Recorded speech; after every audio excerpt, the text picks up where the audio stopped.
Welcome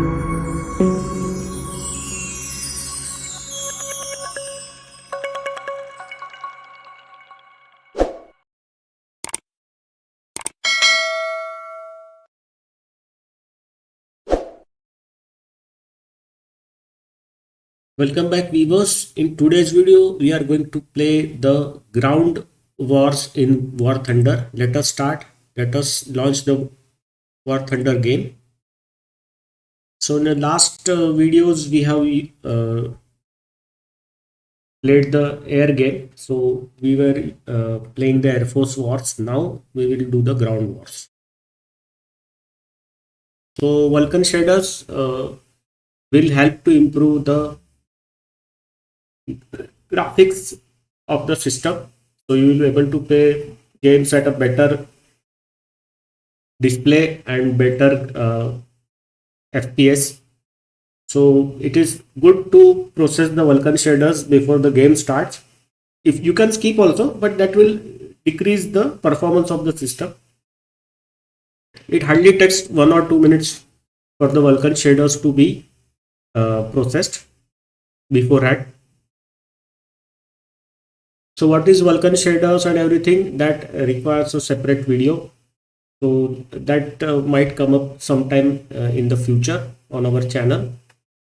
The last video I had skipped the Vulkan shaders processing beforehand the game started. This time we are processing the Vulkan shaders before we start the game. So you can observe the changes. There will be very slight minor changes will be there. So those will be visible to you if you watch carefully. If you watch at the FPS counter somewhere at the bottom left side of the screen. Normally the FPS counters are at the corners of the screen, so you have to observe that. So now the game will launch. So we are ready to play the game.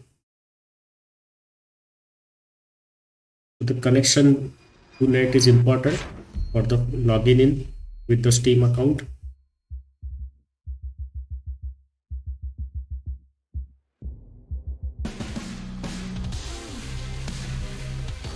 So we are now proceeding ahead with the start of the game. I think we are again in the air games only, so we have to change. Just a moment. Flight control basics, we will skip it again. Complete the tutorial, so we will say no. Yes. So do you want to try our hand at mode ground battles? Yes. So ground wars we will play. Select preset. Okay, we will go with the default preset. Open the games mode window to we will go with the ground. Okay, so we will do the tank control basics. Let us start. In this game we will do the tank control basics. So we are going to start with the T-50 tank. It has got 7.62 mm machine gun. Screen is gone. Into your vehicles. Ready up. Driver ready. Gunner ready. Loader ready. Begin moving forward. Advance. Firing area.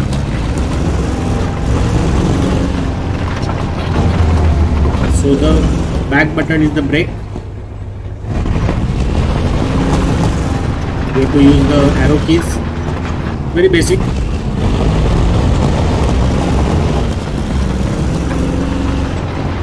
Brake. And back.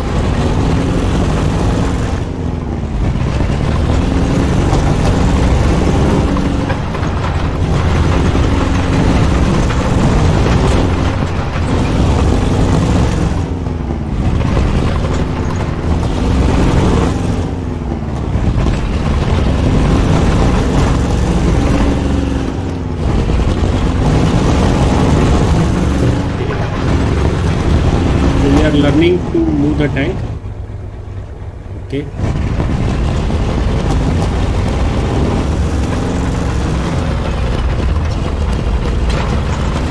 Just miss.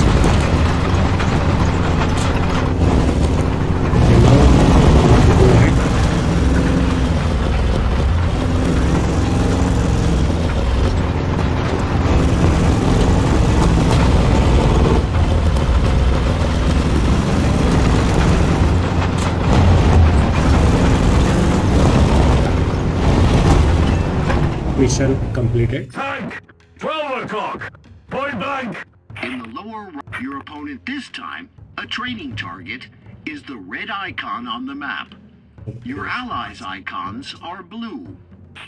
Okay, so you have to hit the red icon. Space. You can see several markers on the Cursor. screen. The cursor, which the turret of your tank follows, the marker indicating the direction of the tank cannon, and the crosshairs that shows where the tank shell will hit.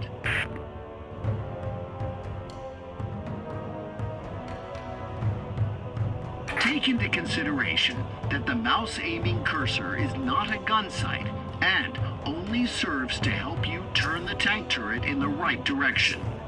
You should not shoot without waiting for the tank turret to align itself. If you want to hit the enemy tank, wait for the turret to turn towards the opponent. Align the crosshair with the target. It will change color when it is over the opponent. And fire. Move the cursor over the indicated tank.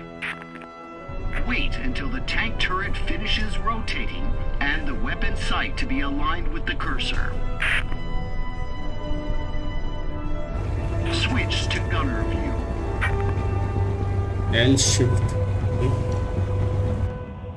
You can use zoom to get a better view of the target. And then for firing,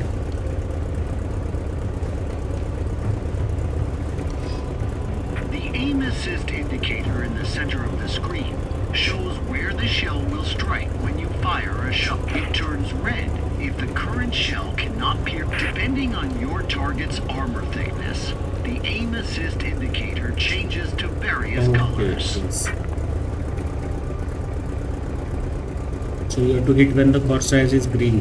Okay. One of the best ways to destroy a tank is to put its crew out of action. Move the reticule over the central area of the tank. Now, fire at the fighting compartment on the tank.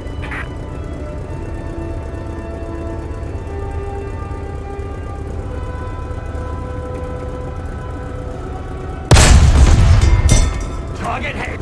When a shell penetrates armor, the X-ray window appears in the top right corner. This shows which parts of the tank and which crew members took damage. The enemy tank is considered destroyed if it has no crew members remaining inside.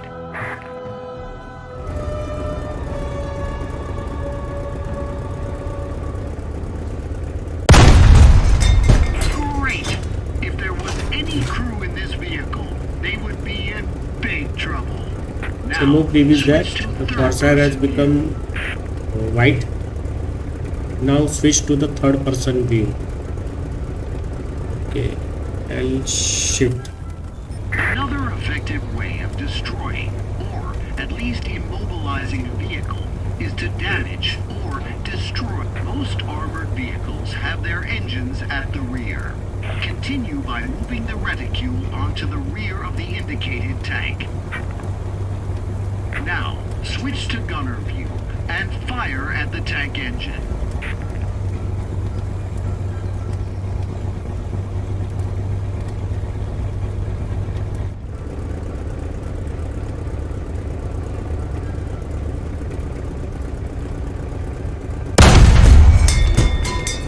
If the engine, ammo rack, or fuel tanks inside the tank are damaged, this may cause an explosion or start a fire.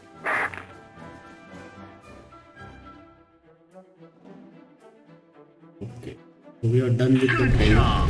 Good job, Move on guys. to it.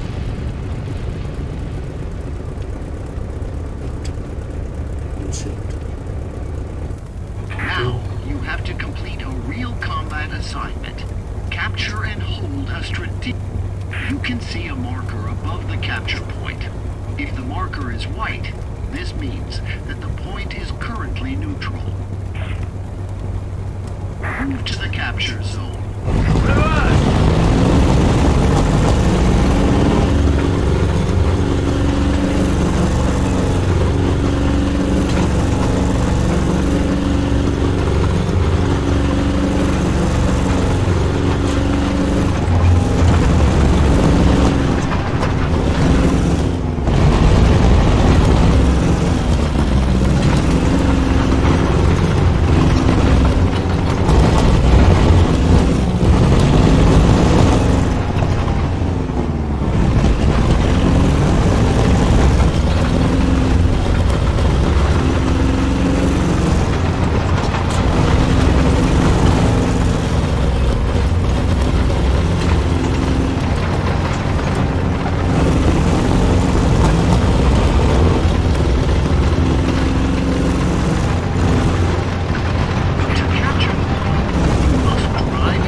Advancing.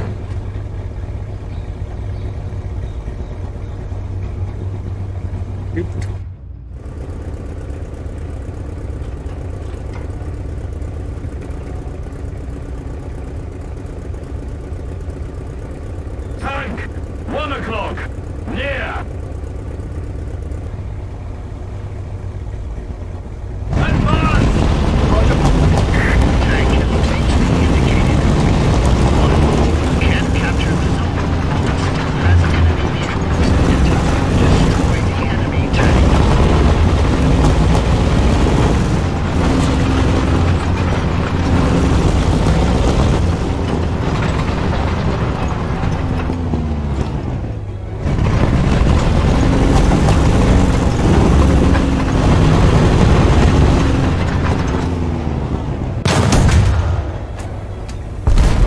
Great!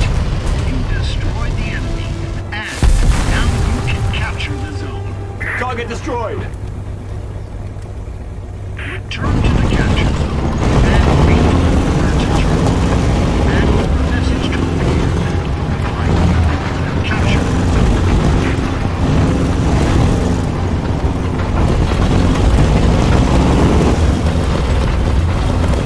Reload where to turn.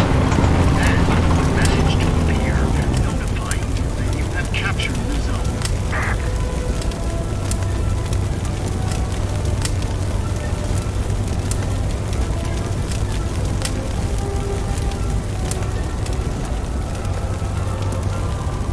The capture zone's marker has turned blue. That means the zone now capturing strategic points is one of the main. When one team captures more strategic points than the other team, the enemy victory is achieved when the enemy team loses all its points. So always try to. Great job! You won. Now you're a true tanker. Okay, chaps, put the kettle on. Okay, so we have completed the tutorial for ground battles in War Thunder, and in the next video we will play the actual war. So see you then in the next video.